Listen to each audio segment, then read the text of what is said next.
Asima Asima daily blogging চ্যানেলে একটি নতুন ভিডিওতে এনে আপনাদের সকলকে আবার একবার স্বাগত। আশা করবো আপনারা সকলে বেশ ভালো আছেন, সুস্থ আছেন। আমরা সকলে বেশ ভালো আছি। আজকে হয়ে গেল শনিবার। কাল থেকে যে ব্লগটা কন্টিনিউ হচ্ছিল, কাল তো শনিবারকে একটা ছোট্ট ভিডিও আমি আপনাদের সঙ্গে শেয়ার করেছি। আর এখন দেখো সময় হয়ে গেছে, আমি দেখাই তোমাদেরকে। এখন দেখো দেখতে পাচ্ছ নিশ্চয়ই যে 11:25 ওভার হয়ে গেছে। এখন আমার দিদি নিচে কাজ করছে, বুঝতেই পারি। কারণে আমি সকালে উঠেই কী করি, বাসি ঘরটা একটুখানি ছেড়ে ফেলি। কেন এবার মিঠির বাবা খেয়ে বেড়াবে, ও খেয়ে বেরিয়ে গেছে।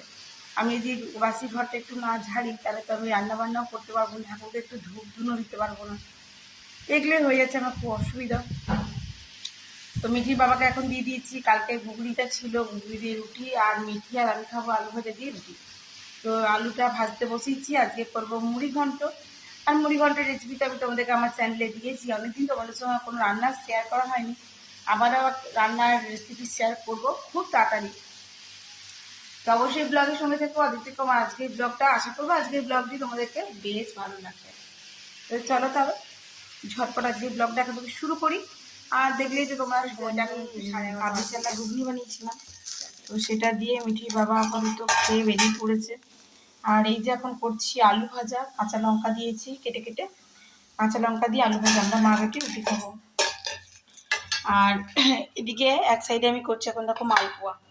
এই যে আমার মালপোয়ার ব্যাটার, মালপোয়াটা বানাচ্ছিলাম। আজকে করবো দুপুরে রান্নায় মুড়ি ঘন্ট। তো মুড়ি ঘন্ট করতে গেলে তো তোমার চাল লাগবে, তো আমি এই জন্য গোবিন্দভোগ চালটা ভিজিয়ে রেখে দিয়েছি। প্রায় 1 ঘন্টার উপরেই হলো ভিজানো আছে। তো আমি এবার মাছগুলো বার করে নেবো। তো এই হলো আর কি সকাল থেকে। আর রুটি তো করেইছি, রুটিটা ক্যাসারোলেই রয়ে গেছে। তো এই হলো তোমাদের সঙ্গে এখনকার মতন আপডেট দিলাম। তো চলো সঙ্গে থেকো আর ব্লগটা দেখতে থেকো। আজ কদিন ধরে তোমাদের সঙ্গে বিকেল থেকেই ব্লগ দিচ্ছি, সকাল থেকে ব্লগ দিতে পারিনি। তো আজকে আমি সকালবেলা দিয়েছি, আর আমি সকাল থেকেই শুরু করলাম আর। তো চলো সঙ্গে থেকো আর দেখতে থেকো আমার যে ব্লগটা তোমরা। তো আলু ভাজা হয়ে গেছে, এবারে মিঠি আমি একটু খেয়ে নেবো।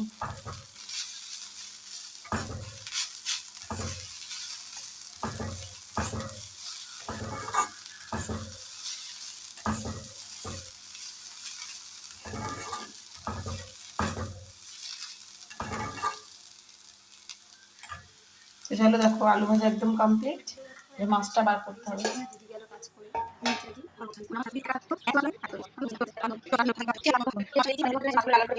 এবার আমি বাকি মাছগুলো ভেজে নেবো। দেখছো হাওয়া দিচ্ছে কিরকম।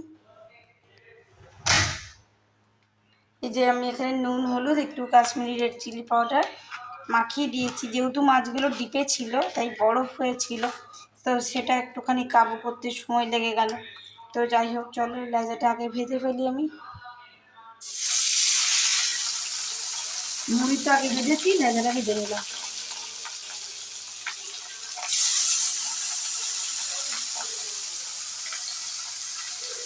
আর মুড়ি ঘন্টের জন্য কিন্তু আমার এখানে দেখো আদা কাঁচা লঙ্কা বাটা পেস্ট রেডিতে শেষ হয়ে গেছিলো, একটু বেটে নিলাম। আর এখানে শুধুমাত্র পেঁয়াজ বাটা আছে, রসুন না। তো চলো আমি করতে থাকি, তোমাদের সঙ্গে শেয়ার করবো।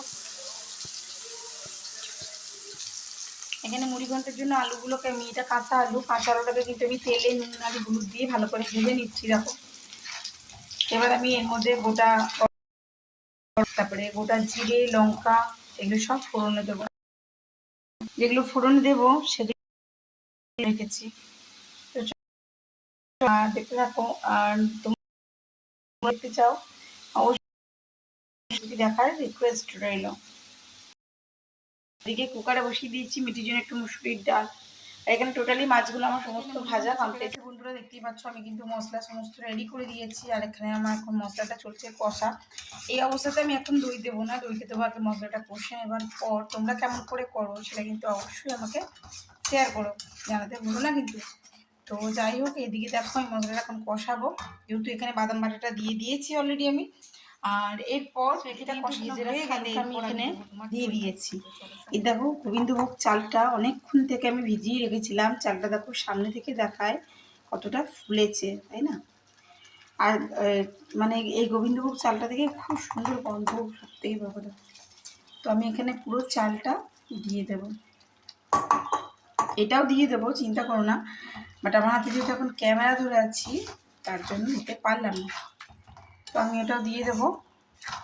আমি এখন খুব ভালো করে মশলার সঙ্গে এটাকে আমি কষা দেখতে পাচ্ছি একদম রেডি।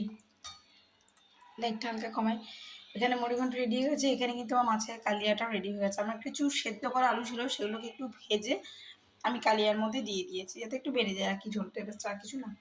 তো দেখো এই হয়ে গেছে আমার আজকে দুটো রেসিপি। আর ডালটা তো দেখলেই ভাজা সকালের হয়ে গেছে। মিঠির বাবা এসেছিল, সাথে এসেছিল মিঠির বাবার সঙ্গে দাদাও।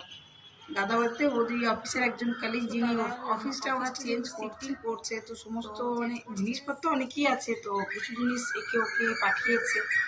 আবার একটা নতুন জায়গায় অফিস নিচ্ছে ওরা, তো সেটার জন্যই আমাদের বাড়িতে কিছু জিনিস রেখে গেছে, মানে আমাদের নিচে গ্যারেজে রেখে গেছে আর কি। তো সব থেকে জিনিসের থেকে সব থেকে মূল্যবান যে জিনিসটা, সেটা একটু আমি আপনাদের সঙ্গে একটু শেয়ার করবো। আশা করবো আপনাদেরকে বেশ ভালো দেখাবো বলছি, সেটা দেখলে আপনারা অবাক হয়ে যাবেন। কেমন লাগছে বলুন গন্যুকে আর লক্ষ্মীমাকে। ওনারা অফিসটা শিফটিং করেছে যেহেতু, সমস্ত জিনিসগুলো নিয়েছে। দেখুন কম্পিউটারটা নিয়ে এসছে, প্রিন্টার মেশিনটা রাখা আছে, আর এই যে সিপিউটা ছিল এগুলো সবই নিয়ে এসে, আরও জিনিস আছে যেগুলো গ্যারেজে রাখা আছে আর কি। যাই হোক সেগুলো তো আর গেলাম না। কিন্তু সব থেকে আমার যেটা মূল্যবান জিনিস, আমার গন্যু এসছে, আমার লক্ষ্মীমা এসছে। তো যাই হোক ওরা আমার ঘরে রেখে গেছে। তো ঠাকুর এসেছে, সে পরম সৌভাগ্য আমার ঘরের। আর কাল তো আমি একটা ছোট্ট গন্যুকে নিয়ে এসেছি, এই যে পুরো বসে আছে আমার। আর আজকে আমার এই গন্যু এসছে, প্লাস আমার লক্ষ্মীমা এসছে। আমার কি ভাল লাগছে দেখুন, কি ভাল লাগছে না? আমার তো খুব ভালো লাগছে। গন্যু মনে হচ্ছে হাসছে। তো যাই হোক গন্যুকে আবার মিঠি পেটটা হাত বুলিয়ে চাপড়ে দিয়ে চলে গেল। তো খুব মিষ্টি, খুব মিষ্টি। লক্ষ্মীমায়ের মুখটা দেখুন কি মিষ্টি, তাই না? আহারে মরে যায় মরে যায়, মুখটা দেখলেই যেন একদম কী আর বলবো। দিয়ে এখানে বসিয়ে দিল, সোফাতে বসিয়ে দিয়ে গেছে। তো ওরা সবাই চলে গেল, খাওয়া দাওয়া করে চলে গেছে। তো আমি বসে আছি, আপনার সঙ্গে একটু শেয়ার করলাম, মনে হলো একটু বেশ ভালো লাগবে, আপনাদেরও ভালো লাগবে, তাই না? আমার গন্যুকে কেমন লাগছে দেখতে বলুন একবার। সন্ধ্যা ওই দেখুন তাল গাছের পিছন থেকে চাঁদ মামা উঁকি মারছে, লাল একটা চাঁদ উঠছে। এদিকে আমাদের সন্ধ্যে দেওয়া কমপ্লিট, নিচে দেওয়া হয়েছে, উপরেও দেওয়া হয়ে গেছে, ঠাকুর ঘরে জ্বালা হয়ে গেছে, চারিদিকে আর কি। চাঁদটা কি সুন্দর লাগিয়ে দেবে। এখন যদি পুরোটা বেড়ায়নি, দেখা যাচ্ছে না।